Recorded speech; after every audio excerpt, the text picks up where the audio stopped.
Welcome to the Collage Podcast, a production of Feed My Sheep.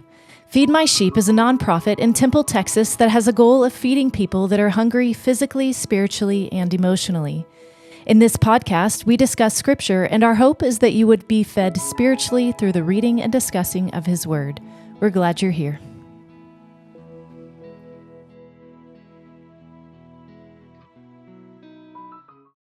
Hey, we want to welcome y'all to another edition of the Collage Podcast. Today, a little bit different, version of it. So we have David sitting in here today. We got Lukas sitting in here today. Hi. And so we don't know what's coming out the gate, and we're just going to let it go. So we've already had a little intro from Lukas at another one. We'll have him introduce himself in a second.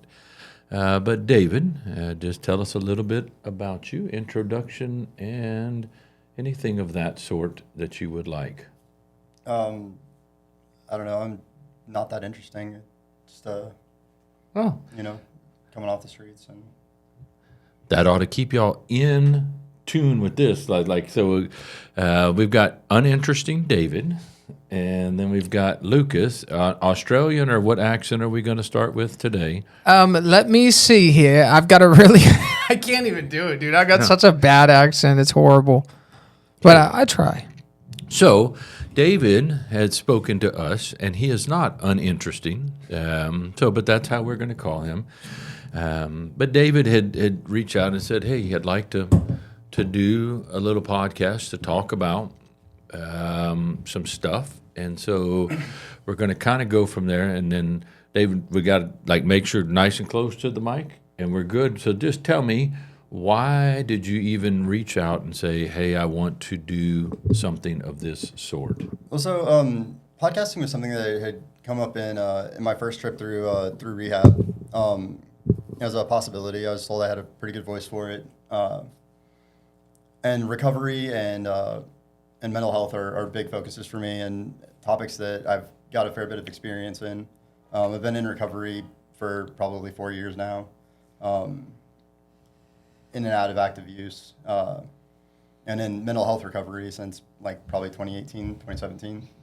So those are big topics for me. And then I also just had a lot of luck,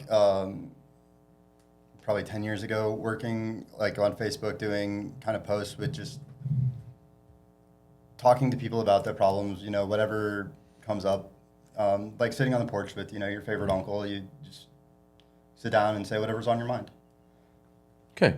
So if you were going to speculate, this conversation will be sorter along those lines. Correct. So we're just going to kind of put some stuff out. We acknowledge out there, if you're listening to this is not interactive in that sense, because at this juncture, you can't call in, you can't call any of that. But right now, that's where we're at. But so in it, we're just going to put some topics out here. And just for point of reference for everybody out there, none of us are licensed counselors of any of that sort. So we're putting that disclaimer out there that is not what we're claiming to be. We're just talking about life experiences and very different aspects of that. None of this should be constituted as legal, financial, or medical advice of any kind. And if you would like to file any lawsuits about the things that we are saying, you would go to thecityoftemple.com. This is their legal department will handle all complaints about that. That is sarcasm. So let me ask you, so David, you would say that you've struggled with some mental issues. So if you're comfortable, tell me, diagnose some of the struggles that you have had would be what at this juncture? The diagnoses I've had, CPTSD, borderline personality, ADHD and autism. It covers most of the big ones. And then just pretty severe depression that kind of feeds off of and is created at a certain rate by substance abuse. Because, with dope, if you abuse it for long enough, your brain stops naturally producing dopamine. So your depression gets more and more severe as you go on, and you become reliant on the substance, not in a chemical dependency kind of way, but your brain doesn't produce dopamine anymore. So you have to hit the dope every once in a while just to keep normal dopamine levels in your brain. And that's one of those things. The post-acute withdrawal for meth is about a year. Wait, say that again. The post-acute withdrawal period. Oh, for post-acute withdrawal. Okay, Yeah. got it. That's to get your brain all the way back to fully normal function, because it doesn't really cause permanent brain damage the way a lot of people think, but it takes about a year for meth and alcohol have the longest, and it's about a year after last use for your brain to get back to normal. Okay. So it does recover. It just takes a long time, and treating it, and it can be treatment resistant. Okay. In terms of like the antidepressants not really cutting it. And with ADHD, that's why the stimulants are. Yeah, agreed. So then out of that, we're going to come to the substance a bit, to like on the mental. So might have been diagnosed with autism, okay, and then the CTSD, depression, so quite a bit. Like singularly, one of those in of itself is a very difficult way to navigate the world. To have multiple in that deal is quite a bit on the plate. And then Lucas, you have mentioned that you've had some struggles with mental diagnosis as well. Yeah. So then you would have your diagnosis, if you feel comfortable sharing. Yeah, of at course. this time Of course. is what? Yeah, I'm a big advocate for mental health awareness. We're actually in Mental Health Awareness Month in May. So, yeah, I'm diagnosed bipolar disorder, general anxiety disorder, / panic disorder is actually the diagnosis. I've like really debilitating panic attacks when I'm not medicated, especially. And I also have major depressive disorder, but I don't know. A lot of the diagnoses that I have, I don't really subscribe to. Like, I mean, I feel like there's a lot of those things that I'm able to overcome, like on my own, through music, through God and prayer. It's different for everybody. So everyone's got their own journey. My biggest struggle is with the panic attacks more than anything. I'm not an angry, aggressive person by any means. I just kind of have high highs and low lows. One day I'll be super positive, and then a switch just flips, and it's like I crash and go into this deep, dark depression that I can't explain why, and start having thoughts that I don't like to have sometimes. Just things that I tell myself about myself, that aren't true. It's just the devil, that's. Intrusive thoughts. Yeah. It's just stuff like you're not good enough. Your singing is horrible. Your songwriting is not good enough. Everything you do is trash. Just beating myself up, and I worry about everything all the time. So my mind is just always in the past of what happened 5 years ago, 10 years ago. I want so bad to repair relationships with different people in my family, my siblings, and I hurt some people during my drug addiction back in the past. And, it's been some years and everything now, but I just feel like it's, and then with all the anxiety and panic attacks and stuff, it's just like I'm walking this road of redemption, and I don't know if I'm doing enough or if I'm good enough, or, I try and always be positive, but those doubts always come in, whether I'm doing the right thing or if I can be doing more. And then I get overwhelmed because maybe I pick up a lot at one time and I'm just adjusting, all the time. But that's life. Mm-hmm.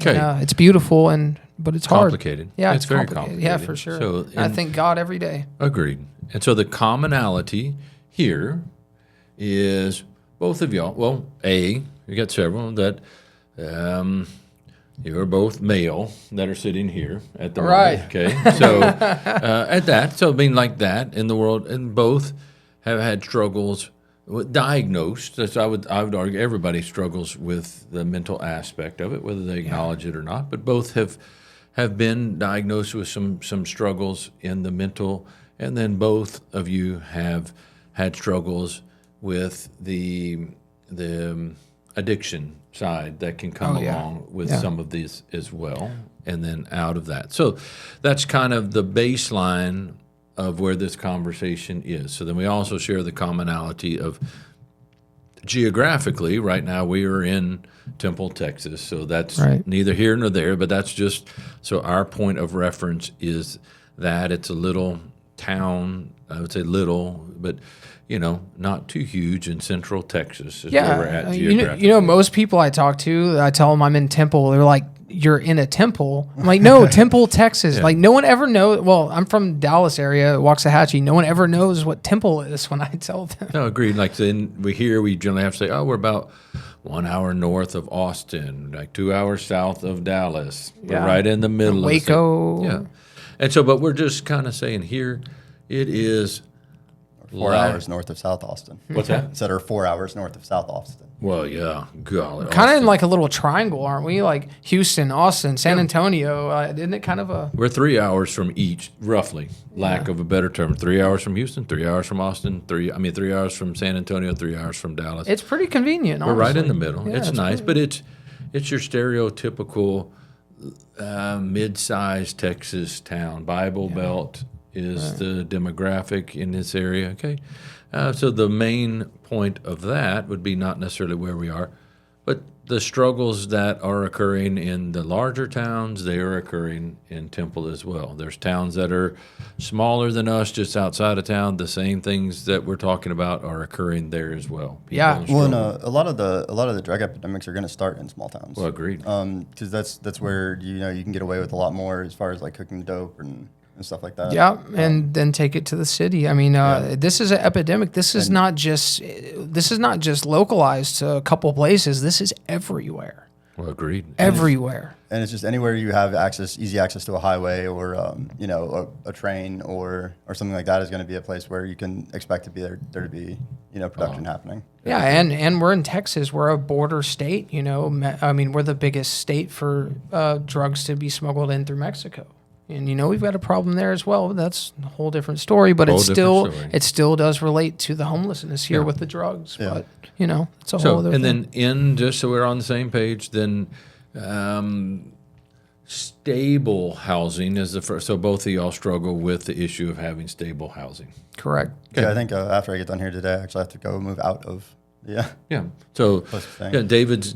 I mean, I know we're doing this on a Friday. It doesn't matter when you're listening to it, but that he is at a place that has a roof. Let's just say that. Okay, so it has a roof, Until and this evening. then he's going to have to move out. So David, sort of stable housing will become very unstable today. Okay, and so that's reality. So let me ask you. So then, so David, what would be if you would have to label? What is the most difficult part, in your opinion, in your life? That's all you know. You're not speaking for anybody else. What's the most difficult thing about having all of these difficulties diagnosed of you and trying to function? Well, first, let me ask you, what is normal life?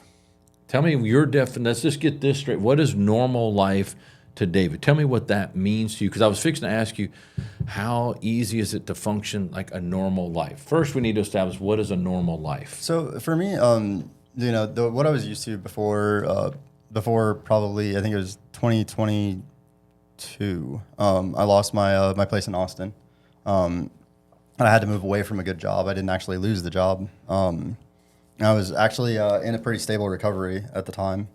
I think it'd been like 4 months, 5 months clean. But I had to move away because I couldn't afford rent anymore. Because my studio apartment, like 450 square feet in Austin, had gone from $730 a month when I moved in 2020 to almost $1,200 when I moved out in 2022.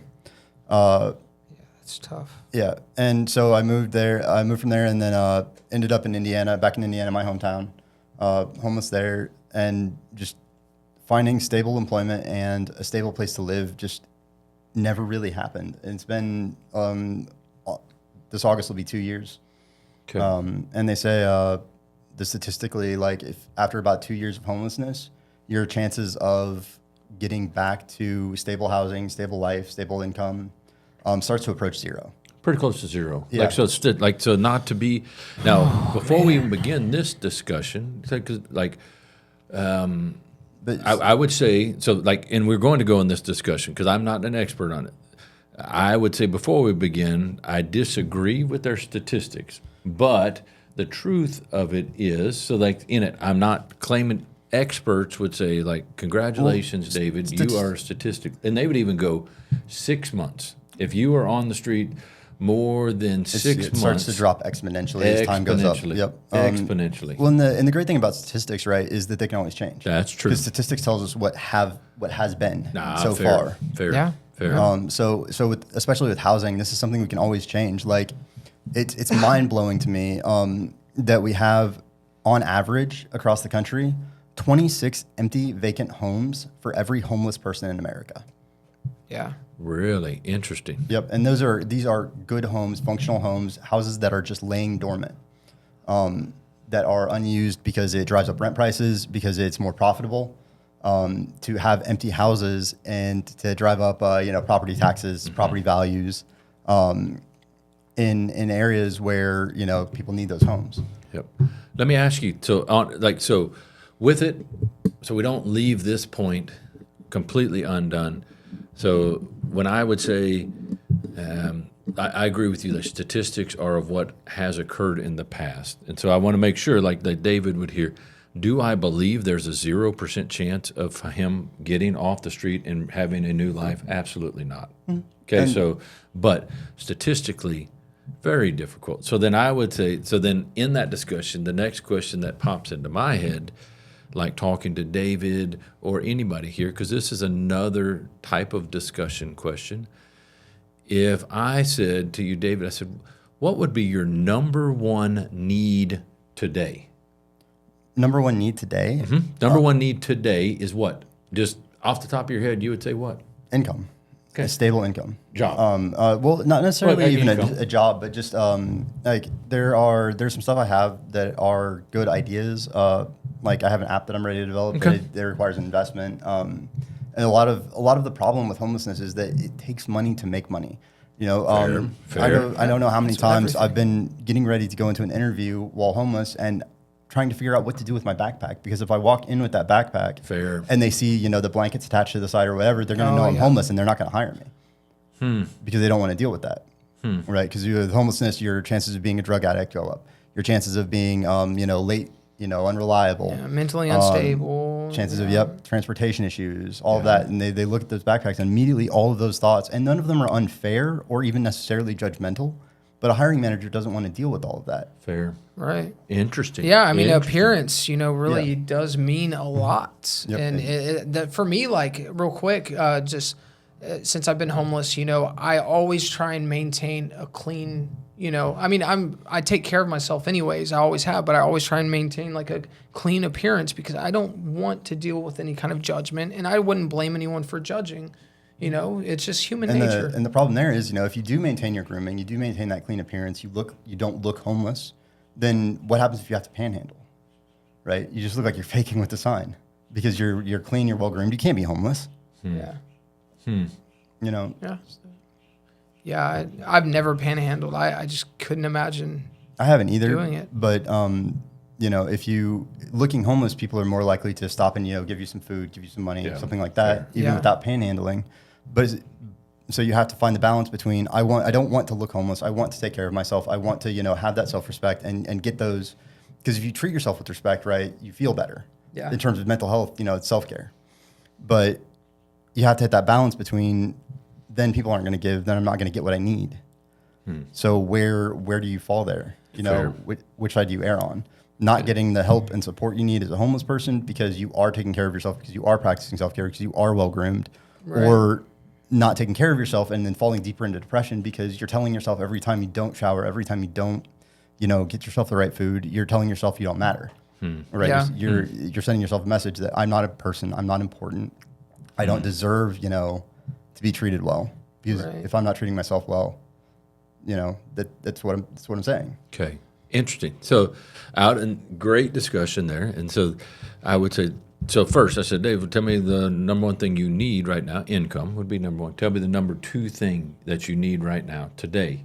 So the number two thing is just a place, like, a space that I can have some amount of control of, that There's a song by Shinedown. It's All I've Ever Wanted. Oh yeah, Yeah, All I've Ever Wanted. I love And it's the chorus goes, all I've ever wanted is a place to call my own, to shelter me when I am there, and to miss me when I'm gone. Okay. Number 3 great would be lyrics. what? So we have income and shelter, and income leads to shelter. Okay. And then the third is just the kind of sense of satisfaction and fulfillment. The stuff to do, building a life around it, Yep. right? Because you have that job, and you have to have the job at the center, which sucks because most of the time people don't get to do what gives them the satisfaction and fulfillment as their job. So you have to find that outside and work it around that job schedule, and that sucks, and Okay. it's entirely backwards. Good. Let me ask you a trick question here. So where am I sort of leading this conversation to go? What do you think?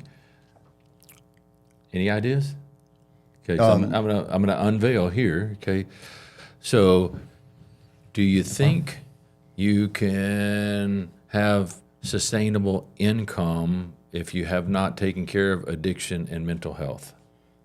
So not taking care of it, no. Okay, so but do you think you could keep a place if you have not find stable ways to take care of your mental aspect or the addiction?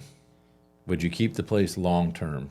that depends. Is my income being withheld by my employer? Well, but you're not going to keep it's difficult to keep a job because you haven't got, you're going to go It through. is when employers are making spurious accusations of theft, but I haven't really had a problem keeping a job. Yeah, but long term. So I'm like, so mine would be, the question would be, on the list, I wouldn't disagree with any of those until the first two get taken care of personally. The other ones are short-term fix that will never be the long-term answer. That's not. I don't necessarily agree with that. Because Fair. if you can find the hobbies and interests and the stuff that gives you satisfaction and fulfillment in life, that starts to take care of your mental health naturally. Okay. That starts to take care of, and you start building it's in DBT therapy, the dialectical behavior therapy. The goal is to build a life worth living, is what they call it, because it's DBT was designed to treat treatment-resistant suicidal ideation. Tell me that again. DBT therapy, dialectical behavior Yeah. therapy, it's an offshoot of cognitive behavioral therapy. And it's designed to treat treatment-resistant suicidal ideation. And the goal of it, it's Marsha Linehan, I think, was the one who made it. The stated goal is to build a life worth living. Okay. And so when you start to build a life worth living, right, you have that satisfaction, that fulfillment, you have the stuff, all the pieces of a life that is something you want to protect, to take care of, to live, and you don't want to risk it. So that starts to naturally drive you away from the things that can ruin that life, away from the things that can destroy it. Now, it's kind of a double-edged sword because, if something does disrupt that life, something does destroy it, then it's hard to keep giving a fuck. It's going to be a big setback. Right, and it's going to drive you right back to all of the self-destructive behavior, all the self-sabotaging stuff, the addiction, things like that, because you're getting that message that you can't have that. Okay. If No, I you can can't can I interject just real quick on this point? You just did. Okay, I won't ask next time. Okay, but no, so, okay, for me, I just want to interject on that because I did a lot of cognitive behavioral therapy when I was in Tallahassee at FSU. So for me, like, everything falls into place once the addiction is taken care of, is what I've found. Because I've had some years now clean.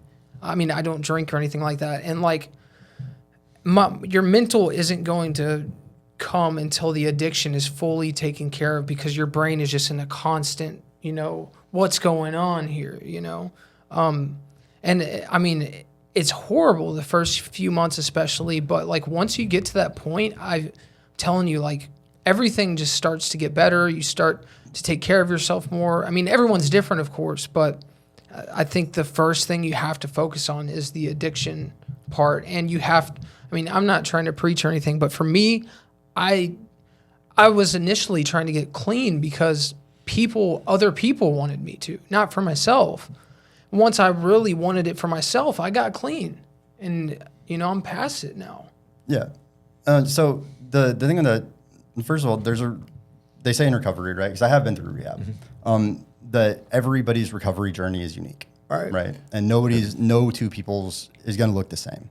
And you're talking about the first key piece, right? Is doing it for yourself. Right. what drives you to want to do it for yourself? Okay, Right? better your life. So if you don't have something, right, Yeah. you want to better your life, but until you have that assurance that you can have that kind of life, then it's really hard to want that for yourself. Because Yeah. so for me, the way my recovery journey has worked in the past, and I think will work this time, because I've been clean for at least a few days now.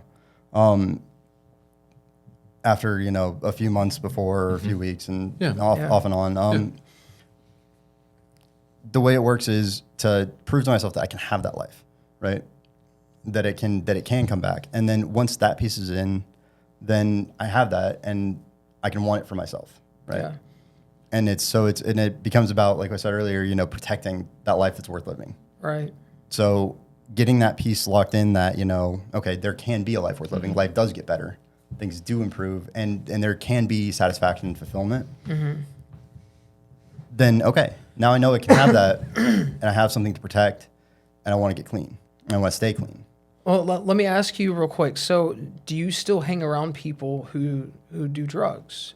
And if you do, can you resist doing drugs, being around them? Because for me, I had to cut everyone out that was doing the things I was doing before. So now hold on. So then in that, have we? Here, because is it possible in this world? Because I would say, not to point to anybody, I would say during the course of a day, Lucas, you are around that I would know of 5+ people that are actively in their addictions right in front of you in a room smaller than this. Well, So I they're would say- not doing them in the room. but they have it on their possession. Oh, well, probably. I don't see it, so But so then I would say that sentence I would put invalid. And so one of the things outside that of here. Oh, okay. that I fair. decided early on, getting here to Temple and deciding to get back into a recovery mindset, because recovery versus active use isn't necessarily a question of whether or not you're using. It's a question of whether or not each time this is my last bowl. Each time this is my last time doing it. Okay. And so you can be recovery minded and still use sometimes, and it's. Let It's me whether ask- then shifting to active use is where you're like, well, fuck it, I'm not quitting. That's a full relapse. It's just I'm going to keep using, and each time you hit the bowl, it's Raw and you're not uncut. planning for it to be your last. But you Okay. can, in a recovery mindset, it's I'm doing this now, but this is it. Then I'm done, and you're still focusing on, you're still doing your your journaling, your recovery tools to keep working on your mental health, and you can do that while using. And still be recovery minded and still be focused on getting your life better, getting yourself better, and getting away from the substance use while acknowledging that, this is something I need right now. This is something I have to do for whatever reason, whether it's self-medication or just getting through the shit. Okay, interesting. So a whole lot on both of them, and I'm trying to, because that in of itself is a whole other discussion of, man, I can be in recovery, but I can still use at this mindset. And it's not giving yourself permission to use. It's saying I'm using, but I'm also focusing on getting myself better, on getting better. Right. And each time I hit the bowl, this is the last time. You see, that's where you and I differ. See, for me, for my own self, it's unacceptable for me to relapse. I have relapsed, a couple years ago, but I can't make excuses anymore for anything in my life, no matter what I do. And if I make an excuse, I recognize myself that I'm making an excuse for my addiction or for me being homeless. I put myself here, and for me, I don't like AA or anything like that. I used to go to it, and it was counterproductive to really my sobriety, actually, which is odd to say, but I had some bad experiences going, but I think for me, it's just so many people that I've spoken to that are in active drug addiction. There's always excuses and woe is me, or the world revolves around, you know what I mean? I don't want to sound harsh, but for me, that's all I did all my life was make excuses and procrastinate. And okay, I'll get clean tomorrow. I'll get clean tomorrow. I'll get clean tomorrow. And it's just a cycle that goes on. And then you start to see people die around you, and you start to lose your relationships and burn your bridges and just destroy opportunities that could have been beautiful, for what? For fake happiness, for a little bit of time that's just harming your body. And then your family wants you to quit and you just make excuses and lie. And, it's just a dark, vicious cycle that I don't want any part of. And I'm sorry, I don't mean to. No, but it's interesting to me. So we would have to. So in the world that we are in, whether we like it or not, addiction is rampant. And if it was as simple, and it is for some, like, so I would agree both in this. Like David said, each person's individual road to recovery is unique. For sure. Like Without a doubt. I am stupid and pretty simple in my mindset. I don't know why. Couldn't tell you. I've never had a drug addiction simply because I was scared to death that if I ever tried it once, that I would be addicted to it. So I acknowledge somehow before, and so I can say, I don't know how or why, that I've never even was tempted into that world simply because I was so scared of, I know if I ever do it once, that will be where I go. Never did. And that's why I've never shot up, why I've never used crack or heroin, because I know that that's a cliff I'm not going to climb back up. Yeah, that's a hard one. Those three are hard lines. If I ever fell down that cliff, I don't think it. Tell me the cliff again. So it's no heroin. It's heroin, crack, and shooting up. Tell me about crack. So what's the difference? Why is meth not in the same realm of crack? It was until it wasn't. The reason it isn't now is because it's actually kind of, again, with the ADHD and with the other issues that I have, it's kind of a miracle drug, right? It's an Adderall that you can get your hands on. It's disagree cheaper. It's on cheaper, that. more effective. It treats those. It treats social anxiety. It treats the emotional reactivity of borderline, right? And real quick, the differential between borderline and bipolar is something that's not clear to a lot of people, but because they look very similar. But the difference is whether or not your mood shifts have a trigger, right? So with borderline, the emotional reactivity, something happens and your mood changes to suit it, right? Your mood changes with it. Whereas with bipolar, your mood just changes, right? It's a chemical issue. Yeah. Okay. But the dope still treats that emotional reactivity in that it brings down the emotional level. It mutes it, kind of levels it out. Okay. See, we differ on that because I used heroin and oxy. That was my I used meth for a time, but it made my anxiety so much worse and my paranoia, which I guess, we differ on that. Everyone's different. It's a chemical difference, right? It's the ADHD. And I'll also say, real quick, with autism, they've noted that addiction works a little bit different for people who have autism or who are autistic, rather. Because our brains are just fundamentally different. Our experience of the world is different than a neurotypical's. That's the thing that a lot of people know but don't know they know, or that they don't really fully understand. The autistic people just experience the world differently, and it's everything from sensory issues, right? The sensory meltdowns, the intolerance to loud noises and stuff. The autistic brain processes 400% of the sensory data that a neurotypical brain does, right? So loud sounds are louder. It's not that, autistic people are smarter or their brain are just processing more. It's just that sensory processing takes up so much more bandwidth. So it drives out anything else you want to be doing with your brain. Okay. Interesting. In this, so it should be pretty apparent to anybody. Like David seemed to have researched and read quite a bit of information on this stuff. Like the stuff you're saying, you've read through different online. I'm old. I was about to say a book or something, but through different sources. It could be online. It could be in a book. It could be in this stuff. So we've spent a lot of time looking at that. And Lukas too, because this is the world we're in. And so we can kind of look at that. And then in it, keep in mind, even so, like David, he's sharing some of his personal experiences. Are we saying to anybody out there at all, hear this, Jeff is not saying this, that, hey, I advocate using meth or heroin or anything for any reason that you could make up that is justifiable. I am not saying that, But what we have to understand, if we're listening to this, is, okay, just that one in particular here, David happened to verbalize that sentence. There's many people that I would speak to that would say, I use it because it helps, and this insert positive thing here. I'm able to focus better. I'm able to work more. I'm able to, the voices that I hear in my head, I hear them less when I do this. They would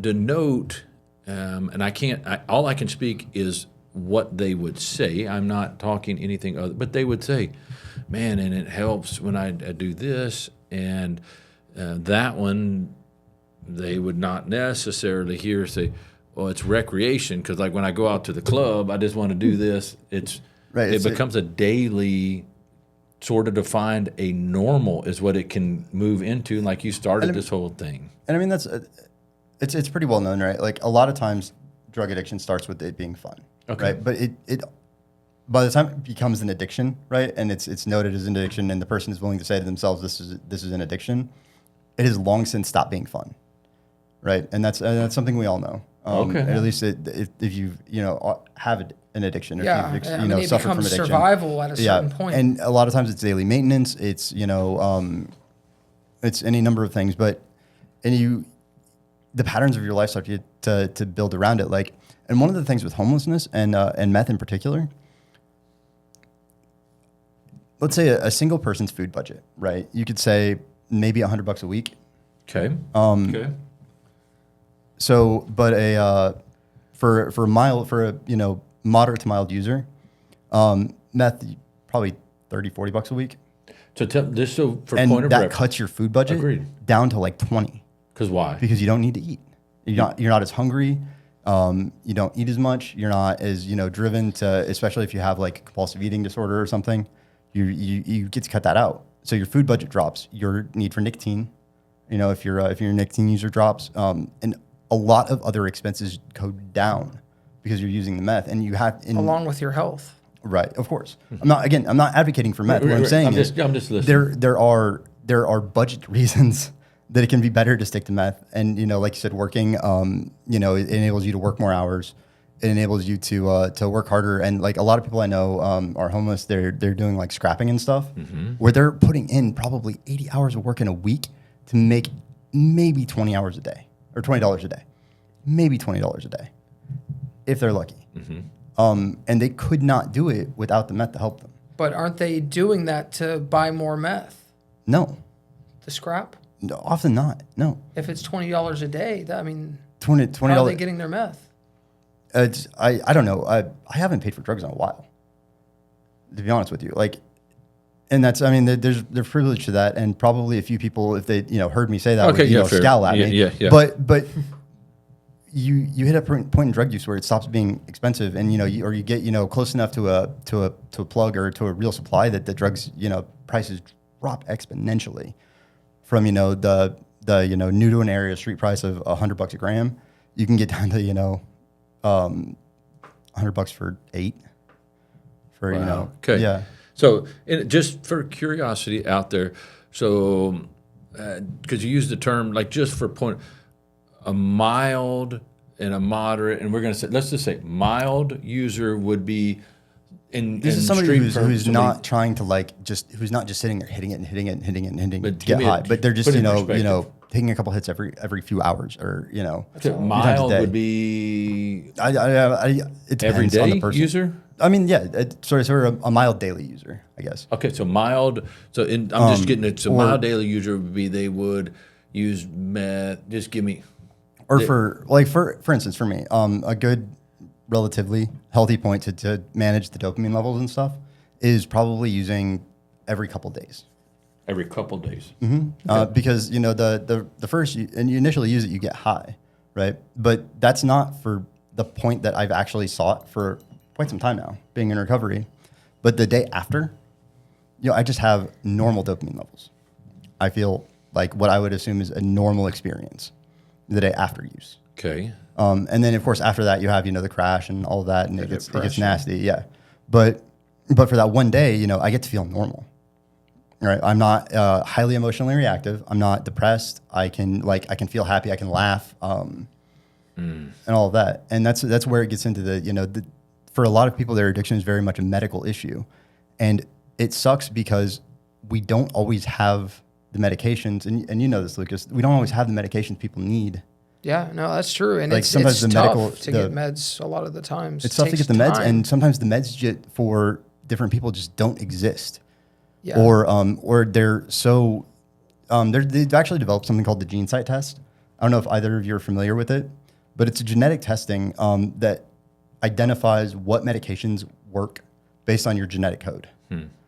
So it helps a psychiatrist prescriber to pick the right medications, because otherwise it's just such a crapshoot. And looking at just depression, right? Antidepressant trial period is at least 2 weeks, but often more like usually 6 like months. 6 to 8. Yeah, I mean But it can be up to 6 months to test if an antidepressant is going to work for you, and that's 6 months of it not working. Yeah, and we that's become just like one. guinea And pigs. We have, and how many dozen different antidepressants do we have? And then and that's not counting trying them in combination with this antidepressant and Wellbutrin, or this antidepressant and Paxil, Prozac, Lexapro. I mean, it just goes on. Cymbalta. And then this antidepressant with this off-label use for this antipsychotic to help with the antidepressant to bolster the effect, and not even getting into the fact that a lot of county services cannot prescribe effective medications because effective medications are controlled substances. Right, I'm dealing with that myself. Yep. So county services can't give you controlled substances. You have to go pay to see a doctor. Yep, you have to go pay to see a private $320 psychiatrist. to see my psychiatrist the first visit. To go. So for me, it was it's $250, I think, for ADHD online, to go through one of their prescribers, and that's one of the very few places where you can have a telehealth visit that can prescribe a stimulant. Yeah. It's always that initial first visit that's super expensive. Who has $250? Right. I mean, my dad had to pay for my first visit, $320. He was not happy. Yeah, and now I'm paying $80, but and we don't have people sponsoring those private psychiatrists because we have the county services. Why don't you just use those?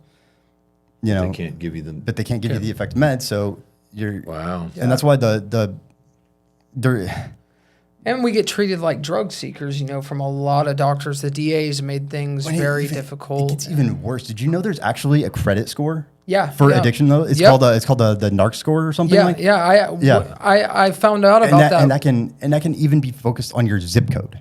Your zip code is a factor in that score, just like your credit score. I found out about that I had a drug overdose back in 2017 on methadone. I found out about that when I was in the hospital for that overdose, about that score. Yep. And so you get red flagged at pharmacies and all that. And for Temple, Texas, being in the 01 zip code, in the red line district, your NARC score gets fucked up because you're in the red line district, so you're more likely to be an addict. You're more likely to be drug seeking. It goes from 0 to 100, I believe, is the score, if I remember right. I don't remember the details of it. I just remember the factors that go into it. A lot of them are very discriminatory. A lot of them are. That's greatly offensive. It's very much like a credit score. Being poor, being in an impoverished area, being in the red line, you get fucked because you're more likely to be an addict. Yeah. Because addicts are more likely to live in poor areas, because poor people are more likely to be addicted, because as it turns out, when you're impoverished, suffering from the artificial scarcity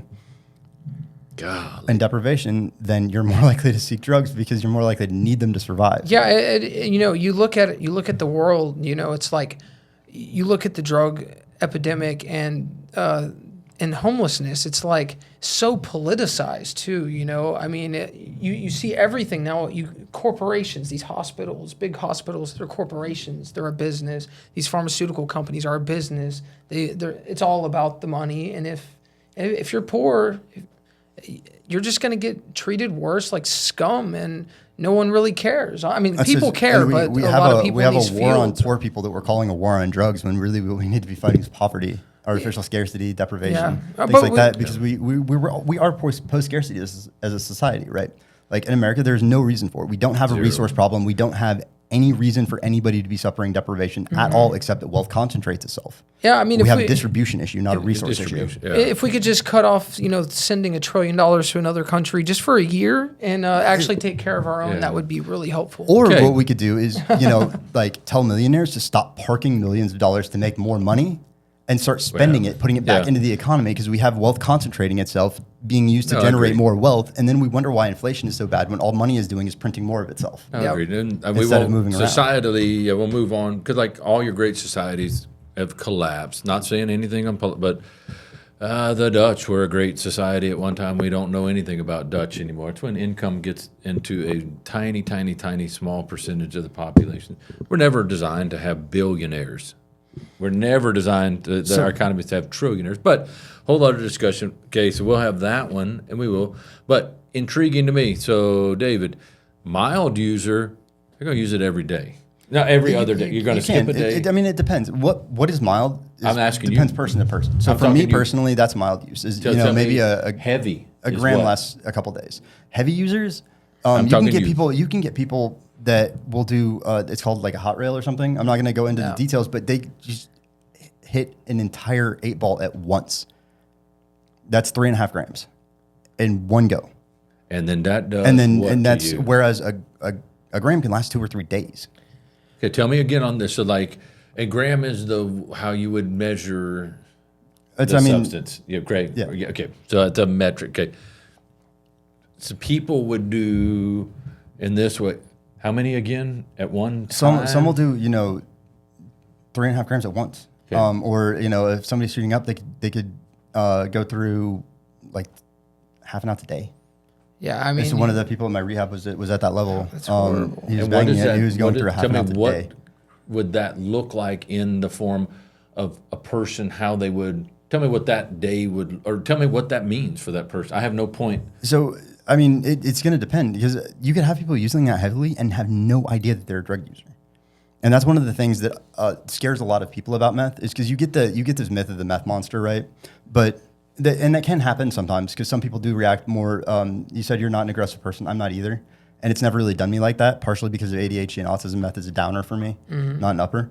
It settles me. Yeah. But some people get more aggressive, especially if you start fiending. You get I'd say a large majority. That need for more. Like your body starts telling you like, hey, I don't have any more meth in me, and I'm not happy about that, because your body's adjusted. Your brain is adjusted. That's what the post-acute withdrawal is getting your brain to not be expecting that chemical, and to get back to a normal, healthy brain chemistry. But so you start fiending, and people get more aggressive, more angry, especially if they're not sleeping or eating. But for a lot of people, you just can't tell. Yeah. They use meth, and they're just completely functional, completely normal, and it's invisible. And agree. And so what is interesting to me, and we're not talking about individual people here. We're just talking general. On the outside of it, I have seen atrocities that people have done in the last few years, and it would come back to one place, and that they are addicted to meth, and they have now done, oh, by the way, I did this to my baby. Not just but you're doing. It can absolutely compassion and empathy can be victims or can be sacrifices that trade out for it. And so I've seen, and then I've seen things I didn't even know that the human had a capacity to be that dark. It's the devil's drug for a reason. It's been called that for a long time. Yeah, and so we could look, and so in it, we can look, and so the discussion is not about, it is these things, these substances. So in it, if we went down this road, and we're not, so Lukas could maybe have a justifiable, in his own mind, discussion of why heroin was all right for him. I would do it 1,000 times over methamphetamine. Yeah, without a doubt. He would say this. I would never do it again. But and then David would go, well, this is why I do meth, and it works well for me to function in my world. Joe Person sitting there outside of here is going, both of them are missing the mark completely. And not saying you are, I'm just saying at all on that, is that the addiction is, like we would go back to this first place that David went, is it's interesting in this world to me that we look at others, and if whatever the problem that they have that seems to be different than the one you have, that's the bad one, and the one that you're struggling with is the one that's all right. And then that's anything. That's true of anything. Yeah, Not not anything. just drugs. Not it's life. So the same issue. West Temple in my neighborhood, that's all right, and it's still the same. I mean, it's like comparing just apples to oranges. It's natural human tribalism, right? It's us That's and them. The people who are like me are better than the people who are not like me. That's right. Because that's just how humans are programmed to work. We need to put people in categories we think as humans. Not accurate, but in it. But we could hopefully, you see, such a difficult this mental wellness, and then the trap. The tricky part about substances and this crazy thing inside of our body called a brain, and these crazy things called chemicals that are produced in our body, there's this weird deal in that these things that we could look at, people could justify. I mean, they would say it's no different. I like to drink Diet Dr. Pepper. I am not equating a meth addiction to the same as drinking Diet Dr. Pepper, but I do it every morning because I'm like, man, it wakes me up and I can focus. I'm in a better mood. I'm in a bad mood if I don't. Okay, I use some of the same justifications, and you go, oh, but here I'm looking at lives, the drugs, whether we acknowledge it when we're in it or not, every day there will not be a day that I come up here and then we're not able to look it in the eye and see this stuff is tearing lives apart and killing people figuratively and actually literally over and over. There's women that are farming themselves out in horrific ways, and it's because they need these things. Drugs are horrific. It makes me angry thinking about it. I get a burning feeling about it. It's horrible, man. And David may have a different, Well, the problem is that it's a natural reaction to point to the drugs and want to fix the drugs and it's all about the drugs, but it's not fair. The problem is fair. So if you want to really have an impact on fighting the drug epidemic, you don't fight the drug epidemic. You fight poverty. You fight all of the various harms of our society. You treat everything around the drug epidemic, and then all of a sudden the drug epidemic gets better. Point. I agree. Right? You get rid of poverty and deprivation, and fewer people want the drugs in the first place. But how do you get rid of poverty? Like what Eat the rich. Distribution or what? Eat the rich. So are you arguing for socialism? I'm not arguing for socialism. Yeah, I figured one of the things that one of the first things and the easiest things to point at right now, especially in Temple, right, with Meta moving in, and developers starting to move in on the red line districts. Oh, Gentrification is genocide. That's a whole other. Here we go. Gentrification is genocide. It's modern day. It's the modern day colonizer. I would not disagree. Because what you have is rich people from outside coming into areas with more resources, right, and driving out the local population, taking from them. Not caring what happens to them. The same exact pattern as colonizing. Back when people with smallpox blankets and guns moved into America and started driving out, the indigenous population. It's the same thing happening. Just looks different now because we don't have sugar cane and we're not in Haiti as the French come in and take over our island. Right, and we're not using smallpox now. We're using drugs. We're using the developers. We're using. And your property goes away here. Like it's simple. It's gonna be nice and simple. Your great grandfather's house. Because our area, we have a certain area of town that doesn't have as economic abundance as others. Okay, so the houses are older, and there's families that they've got a house that was their grandmother's house, and it's now fallen in disrepair because money's hard. I actually recently learned a new way to fight gentrification. That's fairly awesome, and it's if you have somebody with a little bit of money that understands the problem of it, that understands how property values get inflated, because Temple's doing it bad. A friend's house, the land it sits on, the house of course stayed the same value throughout, but the land it sits on has increased in value 10 times, like 10 times what it was 5-10 years ago. But one of the ways you can fight that and drive the prices back down where you want them, so that locals aren't driven out by increased property taxes, is accessibility features, ramps, disability, anything that makes the house more accessible for a disabled person drops property value. So donating ramps and things like that to houses in a neighborhood keeps the property values down, locks the developers out, and it means that, a lot of people don't think of it, but, especially in poor neighborhoods, friends with disabilities aren't able to visit each other necessarily because their houses aren't accessible. They can't get in and out of each other's homes. So you donating that helps that, increases the sense of community, increases the accessibility of the community, drives down the property values to keep developers out, keep property taxes down, and, fights the gentrification. Yeah. Well, what we're going to do, interesting beginning to this discussion. Yeah, okay? So it's really good. What we have, and so hopefully out there that you're listening to this, cracking, are we saying we solved anything today? Not at all. That was not the point, okay, of today. It was an introduction. But we are giving, I think, the door cracked just slightly to give you a small glimpse what's behind the door of unhoused can start looking like, and to start hearing different stuff and out there, and you kind of go, golly, what in the world?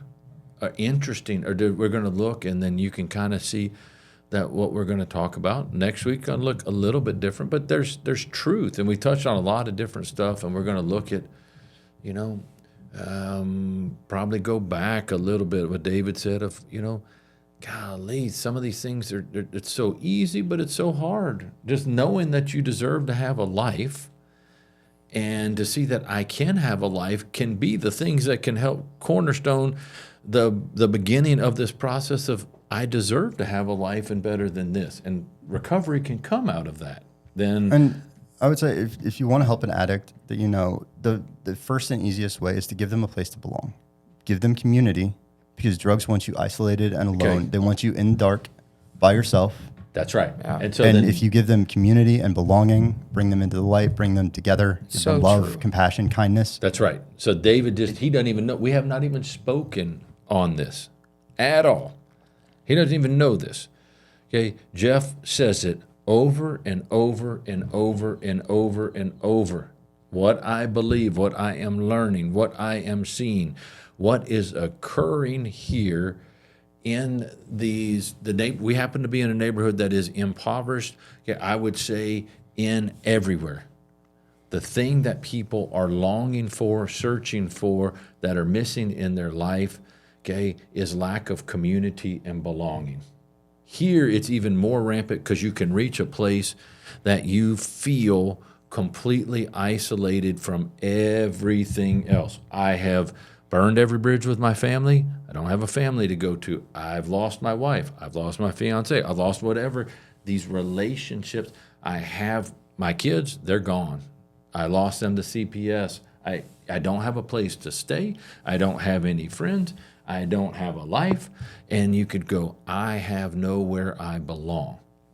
I would say some of what occurs in the drug world is, at least when you're using, you have a community that you're in and you're going, okay, I have somewhere I fit, like in this house. And then also has a side benefit of, hey, and I feel pretty good. And so I'm not making light of that, because there's legitimate. I mean, I watch. There must be some. I'm perplexed, because there's got to be something to it, because you watch lives go down the drain. There must be something there, because humans, whether we are ignorant, yeah, that's true, but people are intelligent, and you go, why would intelligent people throw lives away for this? There's reasons. Yeah. There's reasons. So that void. Because they don't feel like they're losing anything of value. That's right. And they might not be far off on that. No, they are far off on that, because Yeah, I'd agree. everybody's life has value. I'd right? agree. But they don't feel like they're losing anything of value because their life isn't working for them. That's right. Because they don't have what they need. So, And the key thing is, if I don't know how many times I've thought or said, if I died today, I'm not losing anything of value. and nobody'd miss me. Yeah. Nobody'd miss me. So like in it, what the sentence is that I've heard is, like, many people in our community, I believe it, nobody knows whether I exist, if I lived or died today, nobody would even notice. Nobody would even know I was really here, and nobody would miss me when I'm gone. How terribly lonely is that? It's terrible. And so you go, we're going to look at that next week. We're going to take up again. And then again, this is just discussions of things that are going on, questions that we generally don't get fair answers for. Okay, we're not trying to advocate. Y'all are intelligent adults. We're not trying to advocate anything at all. But the time for not speaking on things just because, well, I don't want to say that, well, that's stupid. This stuff is occurring here. And so we can look at it and to go, well, no, you're absolutely wrong. But what you could see out of this, very different. I don't claim to be right. I don't claim to be wrong. But what we all are agreeing on here is that people matter, and then reaching a place that I don't belong and I do not matter is catastrophic, and it takes all reason away from really wanting to live a life abundantly, because who cares? And so we're going to look at that. That's where we would agree on these topics. And we would agree, like in recovery, and not addiction is not the way out to find a life of true belonging and community. No. And we're not saying that at all, but it can feel like it. It can look like it even at moments. And we're going to look and go, golly, what a dangerous trap that could be. And there is life on the other side. There's life. Once you get out, there is life, and it's abundant. And in the meantime, there's harm reduction, right? Okay, fair. Take care of yourself, and just remember that, whether you're in active use or recovery or never even thought about touching a substance in your life, you are enough exactly as you are. You are loved, and you matter. Fair. Yeah. And a live drug user is always better than a dead drug user. That's very profound. Very profound. And on that one, we will end, and I hope you ponder what he just said right there, because that is a very deep sentence in of itself. So hope you have a great day today. Hope you will tune in again. We're just going to kind of wander around on this stuff and just look behind the door a little bit and to kind of understand this unhoused world. So hope you have a great day, and we would say this, do not forget what David just said. You are a person and you matter. No matter what else is going on, you do matter. So that is that. Appreciate you being here, David. Appreciate you being here, Lucas. All righty. Out of here. Love ya. Take care. Be safe. The Collage Podcast is produced by Bobby Jeffers in association with Feed My Sheep. Hosts are Jeff Stiegel, Karen Smith, Jonah Fox, and myself, Roy Rhodes. If you enjoy the podcast, please leave us a review on Apple Podcasts or on whatever platform you're listening. Or like, share, subscribe, and get in the comments if you're watching on YouTube. We'd love to hear from you, so shoot us an email at digitalmedia@feedmysheeptemple.org. And may you be nourished for your journey with God.